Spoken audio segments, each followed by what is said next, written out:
नशेड़ी दिन दहाड़े घर में घुसने से नहीं करते हैं गुरेज।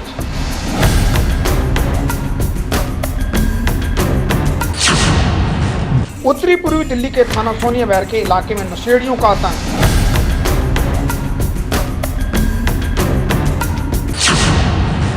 दिन के लगभग 3:30 बजे घर में घुसे 3 नशेड़ी।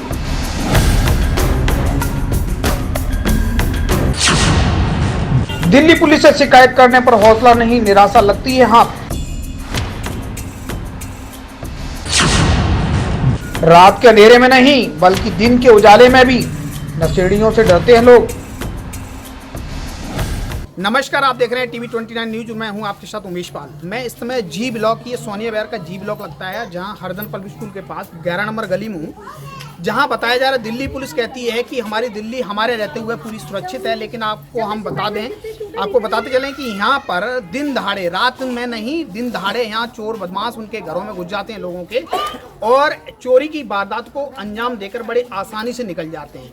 और जी हाँ, दिल्ली पुलिस तब आती है जब चोरों के इतनी दूरियां हो जाती हैं कि दिल्ली पुलिस वहां तक नहीं पहुंच सकती और चोर निकल जाते हैं। उसके बाद दिल्ली पुलिस आती है। दिल्ली पुलिस आने के बाद लोगों को लगता है कि अब कुछ होगा, लेकिन आखिरकार होता क्या है कि दिल्ली पुलिस यहाँ के लोगों को, यहाँ के जो चोर हैं या स्नेचर हैं या चोरी को जो वारदात को अंजाम देते हैं, स्मैकी हैं, चरस गांजा पीने वाले लोग, उनको पकड़ लेती है और लोगों के बताने के अनुसार और थाने से पहले ही उनको छोड़ देती है। तो इस तरह से अगर लगातार चलता रहेगा तो आखिरकार लोग सहमे और डरे हुए जीवन में ही जिएंगे। जिस तरह से यहाँ लोग बता रहे हैं कि रात के अंधेरे में नहीं बल्कि दिन में भी लोगों को डर लगता है, जिसकी वजह से अपने घरों को बंद रख के जाना पड़ता है। जो लोग बाहर काम करते हैं वो लगातार अपने घरों को अपने बच्चों से कह के जाते हैं कि अपने दरवाजे को बंद रखना, नहीं तो कोई चोर चक्का घुस आएगा। और आज इसी तरीके से एक मकान में आपको दिखा दें, ये कि ये मकान है जहाँ पर एक महिला सिलाई करती हैं और इनके हस्बैंड बाहर अपना काम करते हैं। इस मकान के अंदर बताया जा रहा है कि लगभग 3:30 बजे के आसपास 3 चोर पीछे के रास्ते से और ऊपर छत पे चले जाते हैं और वहाँ बैठे होते हैं। जब महिला को कुछ दहशत होती है, लगता है कि कुछ ऊपर कोई है, ऐसा कुछ लगता है, तो महिला जब ऊपर जाती है तो पता लगता है कि 3 चोर जो इस नशे की हालत में बैठे हुए हैं, और वो देखकर घबरा जाती है, क्योंकि उसके साथ उसके बच्चे भी शामिल होते हैं छोटे छोटे। जब अपने पति को कॉल करती हैं, उसके बाद चोर उसको चाकू और छुरा दिखाने पे आवादा हो जाते हैं। अपनी जान माल बचाकर किसी तरह से वो महिला अपने आप को सुरक्षित कर लेती है, अपने पति को सूचना देती है और उसके बाद पुलिस को भी इतला किया जाता है। हालांकि अब देखने वाली बात यह है कि पुलिस इसमें क्या कार्रवाई करती है। क्या वो चोर पकड़े जाएंगे या सोनिया बहर में इस तरह की दहशत में जीते रहेंगे लोग? क्या ये लोग कभी इससे राहत मिलेगी? दिल्ली पुलिस उनको राहत दिला पाएगी? दिल्ली पुलिस, दिल की कहे जाने वाली पुलिस, क्या उनको अपना ये भरोसा जता पाएगी या नहीं? देखने वाली बात है। क्या नाम आपका? नीरज सैनी। क्या हुआ था सर, 3 आध बंदे थे, दोपहर में आए थे, हम सोए हुए थे। हाँ। तो थोड़ा खूब उन्होंने ईंट पत्थर फेंके थोड़ा। हाँ। अब भी छत पे पड़े हुए हैं, तो हम एकदम से उठ के आए, हमने देखा तो वो छत पे नशे की हालत में थे बिल्कुल। लगभग क्या टाइम रहा होगा? दोपहर का 3:30 बजे थे। 3:30 बजे का टाइम था। तो आपको कैसे हलचल सुनाई दी? तो क्या हुआ फिर? हाँ, आवाजें आ रही थी ऊपर से बहुत, छत से? हाँ जी। फिर आप छत पे गए अपनी पे? हाँ, हमने नीचे से देख लिए थे जाल में को। अच्छा। तो बैठे हुए थे छत पे 3 जन। 3 बैठे हुए थे? हाँ जी। किस हालत में थे वो? ऐसे ही थे, मतलब चोरों की तरह नशा कर रखा था उन्होंने पूरी तरह से बिल्कुल। अच्छा, जब आप ऊपर गए तो फिर क्या हुआ? कुछ नहीं, बस ऐसे ही जैसे ऊपर गए, हम दोनों थे अकेले माँ बेटी घर में, तो हम क्या करते, जेंट्स लोग कोई थे नहीं, सब बाहर गए हुए थे ड्यूटी। तो जैसे ही हम गए तो हमें डांटने लगे, वो चिल्लाने लगे, ब्लेड वलेड ले रहे थे, चाकू वगैरह ले रहे थे। चाकू था उनके पास? आपको चाकू दिखाया क्या? दिखाया, ब्लेड भी था फिर हाथ में। फिर ऐसे ही कहने लगे, फिर वो छत से हमारी कूद गए। फिर कह रहे हम गेट में खड़े हुए, तो वो कह रहे कि बाहर आओ निकल के, बाहर आओ निकल के। बाहर बुला रहे थे हम लोगों को। तो आपका गेट खुला हुआ था, चढ़े कहाँ से? छत पे कहाँ से छत पे को गए थे, पीछे की तरफ से। पीछे से छत पे चढ़ हाँ गए? जी। कुछ सामान वगैरह चोरी हुआ क्या? सामान, गाटर वगैरह कई सामान उन्होंने ले लिए उठा के, चोरी कर ले गए? हाँ जी। क्या नाम आपका? मेरा नाम हरिशरण सैनी है जी। आप कहाँ यहीं रहते हैं? हाँ जी, यहीं पे ये रहता मकान आपका है? हूँ। जी ये आपकी मिसेज है? हाँ जी। क्या हुआ था? आप कहाँ काम करते थे? क्या? मैं भजनपुरा काम करता हूँ जी। जी। और वहाँ पे बच्चों का फोन गया, कहने लगे ऐसे ऐसे आज हमारे घर में चोर घुस गए। अच्छा। हम सोए हुए थे, हमने जाड़ों को देखे और तो ये फिर जैसे चिल्लाए विल्लाए तो वो उल्टे वापस इनके ऊपर ही चिल्लाने लग गए, चाकू छुरे दिखाने लग गए। और उसके बाद में फिर ये जैसे चिल्लाए तो कोई और ना आ जाए, कूद करके भाग गए वो। तो कूद के आकर के फिर यहाँ पे गेट के सामने इनको चाकू दिखाने लग गए, कह रहे आ जाओ तुम बाहर निकलो, हम तुम्हें बताओगे देख हम कैसे चोर हैं।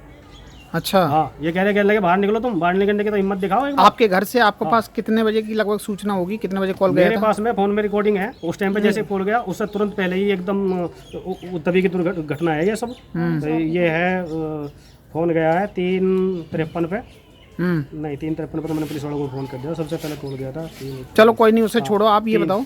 3:40 पे, यानी कि 3:30 बजे की घटना है। 3:30 बजे की घटना है। 3:30 बजे तो घटना आपके पास जब सूचना की, जब आप आए तो अभी आपने सामान चेक किया? क्या क्या सामान गया आपके घर से? सामान हमारा लोहा वगैरह कुछ जो भारी सामान था वैसा तो पड़ा हुआ है, वो सब का ऊपर ही जो नहीं ले जा सके वो। बाकी कुछ और सामान हो सकता है ले भी गए हो, अभी हमने अच्छे से चेक भी नहीं करा। पुलिस को फोन किया? पुलिस को हमने फोन किया था, पुलिस वालों को हमने बताया जी, बीट अधिकारी भी आए थे और दूसरे 2 पुलिस वाले थे, 2 थे 3 थे शायद। तो उनको हमने कहा, मगर सर ऐसा है ना, हमने पहले भी कई बार कंप्लेंट कर ली है और हम यहाँ से इस तरह का माहौल दहशत वाला है कि हमारे बीवी बच्चों का, दूसरे की किसी की भी वो बेटे हो, गली मोहल्ले का सबका यहाँ पे आना जाना बहुत मुश्किल है। और दिन में भी हमें जो है ना यहाँ पे गेट बंद रखने पड़ते हैं सबको, इतनी दहशत का माहौल है। और इसी दहशत को दिखाते हुए हमने पुलिस को कई बार कंप्लेंट कर ली, मगर सर आप जो है ना कम से कम दिन में को या 3 दिन में या 4 दिन में एक बार यहाँ पे थोड़ा सा राउंड मार दिया करो, तो उससे क्या होगा, एक दहशत का माहौल जो गलत संगति के आदमी है उनके मन में रहेगा।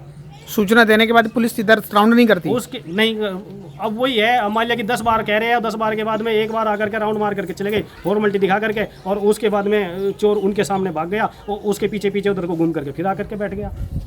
तो बताओ, पहले भी कभी आपके घर में चोरी हुई है? हमारे घर में चोरी नहीं हुई है, लेकिन आस पड़ोस में बतौर में चोरी होती रहे। लोगों के डर, इतना दिमाग में लोगों के डर है कि कोई FIR करके राजी नहीं है। FIR करते हुए कांपते हैं लोग। क्यों? इतना लोगों को, चोरों का इतना डर है लोगों के मन में। पुलिस से क्यों डरते हैं? पुलिस से कारण ये है, पुलिस से डरने का कारण ये है कि हमने, सबसे बड़ी बात है, हमने मान लिया कि मैंने FIR कर दी, ठीक है, आ करके मेरे को टारगेट बना लगे। सबसे पहली बात, हाँ भैया किसने फोन करा था, मान लिया कि चोर भी है, गलत संगति वाला आदमी भी खड़ा हुआ है, उसको भी दूर से पता चल जाए फलाने आदमी ने, 3:30 चोर इनने फोन करा था, भाई ये है हमारा दुश्मन। पुलिस वालों का हमेशा टारगेट ये रहता है, आते ही सीधा सबसे पहले बोलेंगे अभी किसने फोन करा था, उसको बोलना ही पड़ेगा हाँ जी मैंने फोन करा था, फोन बज रहा है, तो वो नजरों में आ गया। अभी जब आपको श्रीमान जी बता दिया, आपको सूचना दे दी, आप उस हिसाब से, हमने गुप्त कॉल भी करके देख लिया, कुछ नहीं होता किसी भी तरह से। लिखित में भी हमने कंप्लेंट दी जी, हम ऐसे ऐसे यहाँ पे परेशान है, रात दिन यहाँ पे जान का खतरा है, लेकिन कुछ नहीं आज तक का कोई कार्रवाई हुई तो बता दो। मेरे फोन से कई बार कॉल गई हुई है 100 नंबर पे, कोई कार्रवाई नहीं हुई? कुछ नहीं कार्रवाई हुई जी आज तक का। कभी SHO ने आपको बुलाया? SHO ने हमें नहीं बुलाया। एक बार जब मैंने कंप्लेंट की थी उसके बाद उन्होंने बोला था कि कोई बीट वाले यहाँ पे आए थे, उन्होंने बोला कि जब कोई बात होगी तो हमें बता दियो। अब जब बार बार बताने के बाद भी, आपको डायरेक्ट ना बता करके पीछे से बताने का, आपको बताने के बावजूद भी कोई कार्रवाई नहीं हो रही, तो फिर बताओ हम किसके पास में अपनी दुआई लेकर के जाएं? कहाँ किसको मत्था पटके हम किसके दरवाजे पे, बताओ आप मेरे को ये रास्ता बता दो कि हम यहाँ पे सुकून से शांति से कैसे रह लें। बिल्कुल। चोरों से हम इतने डरे हुए हैं, भयभीत है। रात की तो आप बात छोड़ो, हमें दिन में भी अपना हर टाइम गेट लगा के रखना पड़ता है, बहुत परेशान है हम। बिल्कुल। गुड़िया कहाँ पर रहते हैं आप? सोनिया विहार में ही, गली नंबर 11 में रहते हैं? इसी गली में? 12 नंबर गली में रहती हूँ मैं, इसी गली में रहती थी पहले। अच्छा अच्छा। क्या आप मतलब क्या आज क्या हुआ, क्या जानकारी मिली आपको? हमें ये जानकारी मिली है, नीरज सैनी के यहाँ पे चोरी हुई है। ठीक है। उनको ब्लेड दिखाया गया, चक्कू मारने की धमकी दी गई है और वो बहुत बुरी तरीके से घबरा रही थी। जो उनकी बेटी है, उनकी बेटी को भी धमकाया जा रहा था। उनकी बेटी में इतनी हिम्मत थी जो ऊपर से वीडियो बना करके दिए हैं आपको, इतनी ये है। तो क्या आपको भी डर लगता है कभी यहाँ? जी हाँ जी, मुझे बहुत डर लगता है। रात को डर लगता है अंधेरे में है कि दिन में भी डर? दिन में भी डर लगता है। किस चीज़ का डर है? जा नहीं सकते कहीं पे हम, कोई भी हमें उल्टा सीधा बोल देता है। दिल्ली पुलिस है, दिल्ली पुलिस को सूचना क्यों नहीं देती? दिल्ली पुलिस कोई कुछ करती नहीं है यहाँ पे, कुछ नहीं करती? कुछ नहीं करती। थोड़ी देर के लिए आती है यहाँ पे, राउंड लगा के चली जाती है। 10 बार में हमने बुलाएंगे तब एक बार आती है। हाँ बताओ, आप क्या कह रहे थे आप? वही परेशानी है कि कोई दुख तकलीफ लेके जाता है, कोई सुनवाई होता नहीं है, पकड़ के ले जाते हैं, मार के छोड़ देते हैं। थाने में सुनवाई नहीं होती? जी नहीं। जो चोर पकड़ के ले जाते हैं क्या हो जाता है? जो पकड़ के मार के छोड़ देते हैं, बंद नहीं होते? ना आते हैं लोग तो धमकी देते हैं लोग चाकू छुरी से, कहाँ का रहने वाले हो तुम, कहाँ रहते हो? तो मैं ही रहता हूँ, कहाँ तुम बोलते हो? ये समस्या है इस गली का। अच्छा, डर के मारे कोई बोलता नहीं है उन लोगों से। अब सब टमारी बंद करके रहते हैं लोग। तो पुलिस को तो सूचना दो आप। सूचनी तो कई बार तो हो चुका जनाब, ऐसी हाँ। बात तो नहीं है। अब सुनवाई आप नहीं लोग डर के मारे नहीं बोलती है, कहती है कि भाई हमें जान से मार देगा लो, ब्लेड मार देगा लो, और डर के मारे समस्या नहीं कहती है। तो क्या वो नशा करके आते हैं, कैसे लोग रहते नशा हैं? करते हैं वो लोग, यहीं भी बैठ बैठ के नशा करते हैं, यहाँ पे भी नशा करते हैं, बाहर से नशा साहब भी करके आते छुट्टी लेके यहाँ बैठते हैं, मना करने पे बकाए बैठते हो तुम यहाँ पे। कहते हैं लोग तुम कौन बोलने वाले हो, हैं। कह रहे पुलिस हमारा क्या तुम्हारे बिगाड़ बाप का जमीन है, ऐसे लोग बोलते हैं। देखने में जिस तरह से आया है कि यहाँ के लोग बहुत ज़्यादा घबराए हुए हैं, और महिलाएं जो खास तौर से वो कह रही हैं कि हमें रात के अंधेरे में नहीं बल्कि दिन के उजाले में भी बहुत ज़्यादा डर लगता है, जिसकी वजह से हम लोग कहीं बाहर जा ही आ नहीं पाते हैं। और यहाँ के लोग दिन में भी दरवाजे को अपना बंद करके रखते हैं, जिसकी वजह सिर्फ और ये है कि सोनिया विहार में जो नशा है वो चरम पर है, जिस पर अभी तक कोई अंकुश नहीं लगा पा रहा है। लगातार अगर विगत वर्षों से बात करें तो मुझे लगता है इस लॉकडाउन के बाद से चरस गांजा का कारोबार सोनिया विहार के अंदर बहुत ज़्यादा बढ़ चुका है, जिसकी वजह से चोरी की वारदात लगातार हो रही हैं। कैमरा पर्सन प्रशांत पाल के साथ मैं उमेश पाल, TV 29 न्यूज़, दिल्ली।